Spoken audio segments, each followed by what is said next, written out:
کوم ملګرو باندې چې غربت او فقر دی هغوی ته زه نصیحت کوم د دې مبارک جومات نه او د دې مبارک درس نه چې دې کې به خیر وي په دې کې ټول خیر زموږ دپاره پروت دی یوازې دې خیر ته وګوره چې غریبانان به ننوځي جنت ته د مالدارانو نه 100 کاله مخکې 500 کاله مخکې یو حدیث کې دا هم راځي چې یو کس راغی په پیغمبر صلی الله علیه وسلم پسې وی یا رسول الله تا سره مې ډېر محبت دی رسول صلی الله علیه وسلم وی بیا ځان تیار کړه غریبۍ ته ځان تیار کړه څه ته غریبۍ ته اکثر د نیکان خلک چې تاسو وینئ په الله باندې مین خلک دوی باندې د ژوند لږ راتنګي وجه چې الله ورله د آخرت هغه نعمتونه ورکوي نو په دې مخه به کېږي بلکې سوال دا کوئ همیشه ده چې یا الله د ایمان هغه غربت او فقیرۍ نه م ساته دغه نقصاني خبره چې سړی په ایمان کې غریب شي دا د تباهي خبره تباهي الله دې موږ د هغه غربت نه لرې ساتي حدیث کې دا راځي چې الله سبحانه وتعالی هر انسان له د هغه د شان مناسب رزق ورکړی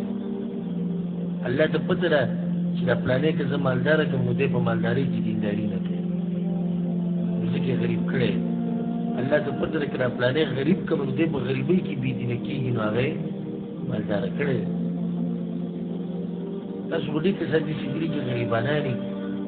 نو مونځ او دس کې د الله بندګي کې چې لږ مال ورسره ډېر شي بیا چې هغه کومه نشه وي د غریبي داسې خلک هم کېږي نو دې لپاره څه غوره وه دې لپاره غریبي غوره وه الله ورته یاد وکړي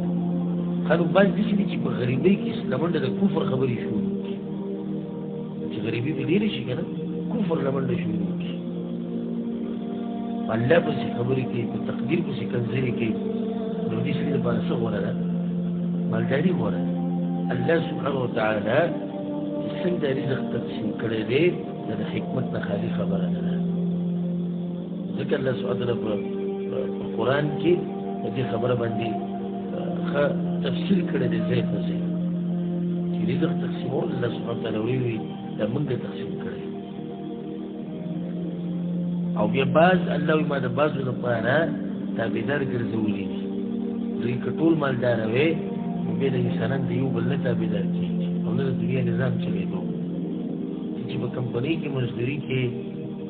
د پلاني صاحب سره او پلاني صاحب مالداره دی نو که چېرته ته مالداره وې ته د هغه سره مزدوري کول نه دي کول بیا هغه پلانې تا سره منډه وهي نو که چېرته هغه هم ستا په شان مالداره وې نو هغه به تا سره دا منډه نه وهي نو د دنیا نظام به مفلوج شوی وي او ولاړ به وي هغه به مخکې نه تلل دنیا د نظام دغه شان روان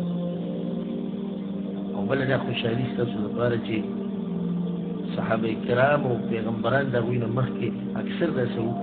دا غریبانان عیسی علیه السلام په باره کې راځي چې هغه به کله ناکله ویده کېدو بالغ به نه و نو د دې شګو نه او د دې خاورو نه به ځان ته بالغ جوړو په هغې به ویده کېدو نوح علیه السلام په باره کې راځي 900 کاله خو صرف هغه دعوت کړی دی بیا د هغه عمر څومره اختلاف دی د علماو په منځ کې خو مشهوره ده چې 1000 کاله عمر یې په دې 1000 کاله عمر کې د هغه خپل کور نه و 1000 کاله عمر کې د هغه خپل کور نه و زموږ پیغمبر صلی الله علیه وسلم وګوره څومره د فقر زندګي هغه تېره کړې ده په بعضو موقعو کې پیغمبر صلی الله علیه وسلم د کور نه راوتې د لوږې د لاسه چې د یو ملګري خواله ورشي چې څه وکړي عایشه رضی الله عنها وایي 3 میاشتې به تېرې شوې 3 میاشتې زموږ په کور کې اور به نه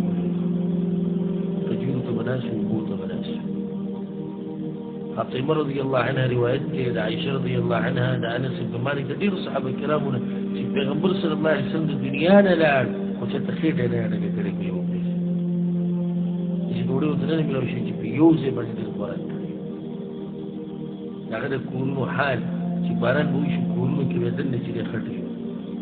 هغه کوټې هغه وړې وړې چې د شپې به تهجد کول نو عایشه رضی الله عنها وایي زما خپې به د هغه او د قبلې په منځ کې وي چې کله به سجدې لتونه ما له بلا سره ما به خپې راټولې کړې بیا چې به هغه راپاڅېدو ما خپې بیا ورسولې هغه انسان چې عبدالله بن عباس رضی الله عنهما وایي زه د رسول الله وسلم کله تللی وم شپې له د میمونه رضی الله عنها کوټې ته د پیغمبر صلی الله علیه وسلم او میمونه رضی الله عنها دوی دې چې پرېوتو په اوږدو زه د هغوی شپې ته پښو ته پرېوتم په پلنوالي نور ځای نه او دا غوچت انسان د اشرف المخلوقات على وجه الارض على الاطلاق ور انسان د زمکه په مخ باندې اوس کو تصور به روانه شعرو کې چې د انسان د جنت د دروازې کولاوي د ټول ودا غدا حال کثرت مطابق دی په ما باندې غریبی راشي او زموږ څه غریبی ده مړه موږ غریبی دي ته وایو چې بنگلم نشته دې ته موږ غریبی وایو موږ غریبی دي ته وایو چې موږ ګریټه مروړي خو پینځه ولې نه